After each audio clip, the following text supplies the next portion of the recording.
El pasado domingo 23 de julio hubo elecciones en España, elecciones nacionales, generales, y a diferencia de lo que se creía por la mayoría de las encuestas, el Partido Popular no sacó tantos escaños como se esperaba. De hecho, lo que se pronosticaba más o menos de media según diferentes encuestas era que obtuviera entre 160 escaños como máximo, ¿vale? Y 140 como poco, 130 y largo como poco. Pero finalmente se quedó en 136, lo cual chocó bastante, pero tened en cuenta que el Partido Popular venía de tener 89 escaños, por lo que realmente sí que hay un subidón considerable en cuanto a número de escaños y de votos, aunque cabe aportar la otra parte también, y es que era bastante esperado que esto fuera a suceder. ¿Por qué motivo? Básicamente porque se esperaba que Ciudadanos, al no presentarse a estas elecciones y estar en decadencia, pues el PP seguramente iba a absorber la gran mayoría de los votos, de los votantes de Ciudadanos, y eso pues evidentemente se ha visto repercutido en los resultados. Pero en estas elecciones realmente lo más sorprendente, diría yo, es lo que ha pasado con el PSOE, con el Partido Socialista, porque obtuvo incluso más votos y más escaños que los que obtuvo en las últimas elecciones. Y esto es cuanto menos sorprendente, porque prácticamente todas las encuestas daban que iban a bajar en escaños y que había pesado bastante los años de gobernanza que han llevado a cabo, evidentemente afectados por situaciones bastante extraordinarias, pero que eso no quita que haya repercutido a lo mejor en la sensación que tenía la población general sobre cómo han actuado en diferentes temas. Pero aún así, ha pasado de los 120 escaños que tenía a tener 122. Ya digo, bastante sorprendente para mí, esto sería lo más destacable. Pero no es lo único, evidentemente, porque si hablamos de la tercera y la cuarta fuerza, pues lo cierto es que hubo muy poquita diferencia entre ambos, tanto en escaños como en votos. En tercera posición quedó Vox, partido de derecha plus.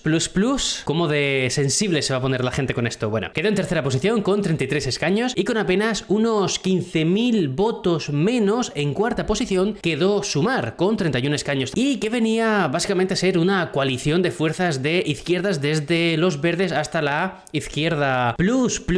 Siempre mantendremos esa incógnita, ¿no? De qué significa plus y plus. Radical y extrema, ya está, dicho. Entonces, con este panorama, lo que yo quiero abordar no es tanto un análisis nacional, que es lo que han hecho otros canales, porque a lo mejor les compete más por los temas que suelen tocar, sino entender cómo puede repercutir los resultados que ha habido en España de cara a la Unión Europea y sobre todo de cara a las próximas elecciones europeas de junio de 2024. ¿Que puede parecer que quedan muy lejos? Puede parecerlo, pero ya se empiezan a mover cositas y lo que pase de aquí en adelante en temas como la migración o el tema de la guerra en Ucrania, pues evidentemente va a poder movilizar bastante voto importante de cara a esas elecciones europeas. Entonces, en cuanto a esto, de cómo influye los resultados en España a la Unión Europea, hay varias cosas que decir. Lo primero de todo es que el Partido Popular Europeo, la familia de los populares en Europa, están perdiendo mucha fuerza en la Unión Europea. Esto es algo que hemos venido comentando desde hace bastante tiempo, porque desde 2019 se está viendo un poco una decadencia, y los que le están comiendo la tostada son precisamente los conservadores y reformistas, el partido que está justo un pasito más a la derecha del Partido Popular Europeo. Pero cabe decir respecto a los populares que actualmente es que no gobiernan en ninguno de los 5 grandes países de la Unión Europea, lo cual es bastante sorprendente. O sea, no gobiernan ni en Alemania, ni en Francia, ni en Italia, ni en Polonia, ni en España. Por el momento, evidentemente. Cabe matizar que es cierto que en Italia sí que forman parte del gobierno, es cierto, pero en las elecciones generales de 2022, los populares allí, que es Forza Italia, el mítico partido de Berlusconi, que en paz descanse, quedaron en quinta posición, con el 8% de los votos tan solo, muy lejos del 26% de votos que obtuvo Giorgia Meloni con Fratelli d'Italia, Hermanos de Italia, muy lejos del 19% que obtuvo los socialistas, el Partido Democrático en Italia, y muy lejos del 15,4% que obtuvo el Movimiento 5 Stelle. Por tanto, sí, son parte del gobierno en Italia, pero con una posición muy floja. Y como os decía, los que le están comiendo la tostada, sobre todo a los populares en Europa, en la Unión Europea más concretamente,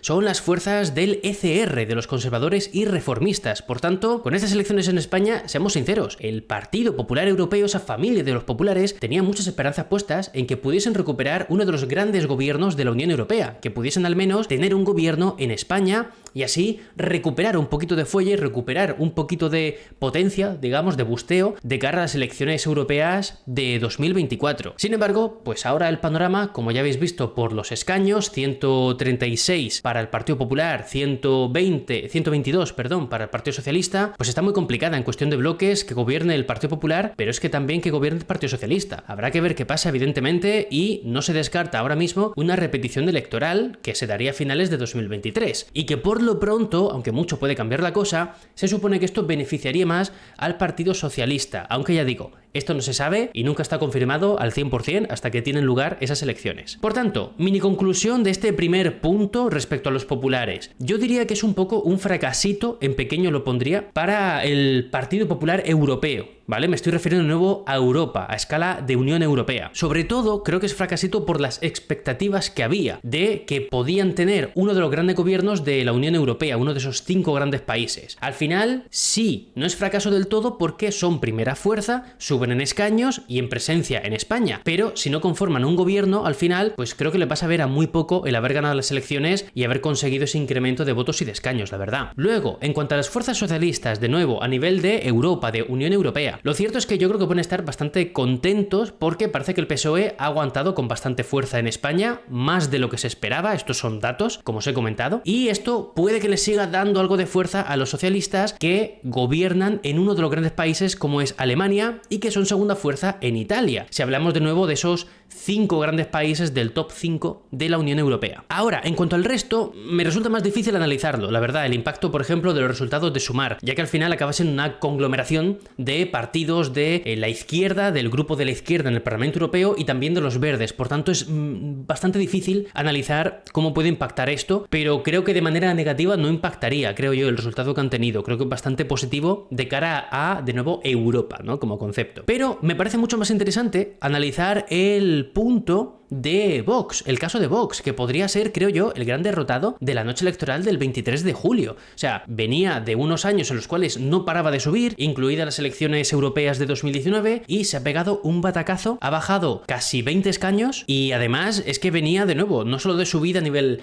nacional o a nivel de Unión Europea, sino que estaba conformando gobiernos ahora a nivel autonómico, con el Partido Popular. Por tanto, este batacazo sí que es bastante chocante, no sorprendente, porque prácticamente todas las encuestas decían que se iba a pegar este ostión, la verdad, que es lo que ha sido, y esto es muy curioso porque la tendencia general en el resto de países de la Unión Europea respecto a los partidos que forman parte de la familia política europea de Vox, que es el ECR, los conservadores y reformistas, no es esta la tendencia es que están aumentando, la tendencia es que están ganando más presencia, y no solo a nivel de escaños y de votos, sino de gobiernos. Podemos hablar de cómo se está apoyando ese gobierno por parte del partido de los demócratas suecos en Suecia, podemos hablar de que han entrado en un gobierno en Finlandia, podemos hablar de que son primera fuerza en Italia, es decir, realmente, bueno, y aparte no mencionamos a Polonia, que también llevan ahí bastante tiempo bancándose todo lo que hace Morawiecki, pero bueno, entonces es bastante sorprendente lo de Vox, porque va muy en contraste con la tendencia general europea de la familia del ECR. Dicho esto, sí que cabe mencionar, como os decía, que el ECR sigue manteniendo dos claras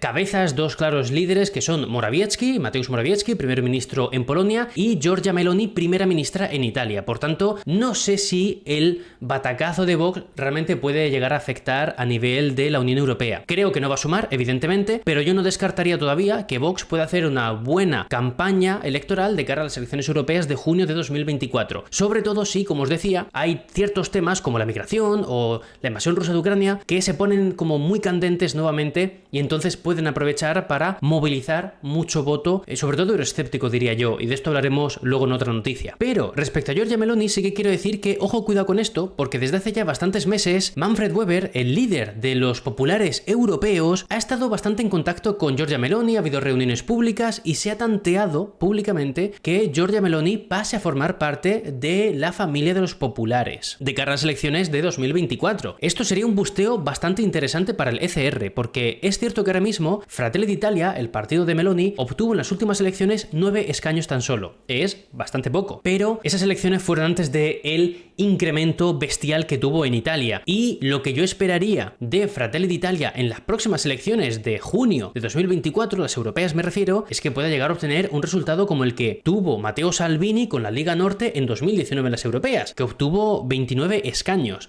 Por tanto, si Giorgia Meloni pasase del ECR a los populares, puede que al final el batacazo de Vox pues sí sí que no haya ayudado a suplir esa fuga de escaños, digamos, de poder y de representación en la Unión Europea que haya tenido la marcha, digamos, el fichaje de Meloni por parte de los populares. Pero esto son suposiciones, ¿vale? Simplemente hago el análisis porque ya que me meto en esto, pues oye, me meto de lleno y que tengáis toda la información y luego en un tiempo hablaremos de que se ha cumplido y que no. Y que no quiero que esto se me pase, si nos vamos a una repetición electoral en España, hay una cosa muy interesante y es que entonces durante prácticamente toda la presidencia española del Consejo de la UE, de la cual ya hemos hablado largo y tendido en este canal y también en mi canal principal incluso, lo que cabe destacar es que durante prácticamente toda la presidencia vamos a estar con un gobierno en funciones. ¿Esto debería afectar a la presidencia en principio? Pues puede que sí, puede que no, evidentemente. ¿Por qué puede que no? Puede que no porque ya hay una agenda realmente y en principio si no hay un cambio de ministros van a seguir en funciones, por tanto van a seguir trabajando y al final ellos no son los que llevan el trabajo principal, realmente hay gente behind the scenes, digamos, más detrás de los ministros que son los que llevan el trabajo, pero es verdad que ellos también ponen de su parte. ¿Por qué creo que sí puede afectar un gobierno en funciones a la presidencia española del Consejo? Pues porque al final puede que no se quieran mojar en ciertos temas, en ciertos dosieres que se tienen que cerrar, como la reforma de las reglas fiscales en la Unión Europea o como la reforma del pacto de migración, temas que evidentemente no son poco importantes y encima son temas que pueden movilizar bastante voto o la opinión de la gente sobre un partido, sobre la Unión Europea. Por tanto, a lo mejor si no se quieren mojar porque están negociando con formar un gobierno, pues a lo mejor no se avanza tanto en estos temas y se siguen retrasando. Habrá que verlo, pero esto puede ser el impacto negativo que puede tener en la presidencia rotatoria. Entonces, tras toda esta chapa monumental, resumen final para que nos quede todo bien clarito, intentando atajar todo lo que he comentado. Si el PP en España consigue un gobierno, serán muy buenas noticias para el Partido Popular Europeo porque conseguirán nuevamente, después de bastante tiempo, volver a ser el líder de un gobierno de los 5 grandes países de la Unión Europea. Sería una muy buena noticia. Aunque sea un gobierno en minoría, de cara a la Unión Europea, yo creo que le daría mucha fuerza y sería una noticia muy positiva para los populares. Y más aún si los populares luego se consiguen hacer con el fichaje de Giorgia Meloni. Ya sería espectacular lo de los populares. Y a ver luego qué resultados obtienen en las elecciones europeas. Y ante el posible fichaje de Meloni por parte de los populares, también va a ser muy interesante estar atentos a qué puede decir Vox ante esto, porque recuerdo que Giorgia Meloni ha sido utilizada por Vox de manera muy inteligente, en mi opinión, para obtener voto, aglutinar voto y movilizar a su electorado en España de cara a las elecciones nacionales sobre todo. Por tanto, sí, Meloni acaba en el Partido Popular Europeo, ¿cómo va a reaccionar Vox ante eso? Va a ser muy interesante. Yo no tengo ninguna teoría, la verdad. A lo mejor simplemente pasan de ello y en España la gente no se entera. Que no lo descartaría. Por desgracia, en España y en la mayoría de los países de la Unión Europea seguimos siendo muy ajenos a lo que ocurre a escala europea, por desgracia. Pero bueno, para mí va a tener un punto muy interesante y lo que ocurra lo cubriré por aquí. Y ya por último, va a haber que estar atentos a los socialistas porque si se mantienen como la segunda fuerza en España, haya o no repetición electoral, pues es verdad que puede seguir ayudando a que los socialistas sigan subiendo en Europa, porque son segunda fuerza en varios países y primera también en algunos, como creo que en Dinamarca y en Suecia también siguen siendo primera fuerza. Por tanto, bueno, a ver cómo evolucionan también los socialistas de aquí a las próximas elecciones, porque todo apunta a que pase lo que pase, no van a ser primera fuerza a nivel general en el Parlamento Europeo. Pero bueno, este es mi análisis, evidentemente está abierto a que lo completéis, por tanto dejádmelo en comentarios por aquí por el chat. Y nada, dicho esto, suscribiros al canal, dejaos un rico like y veniros a Twitch a verme en directo.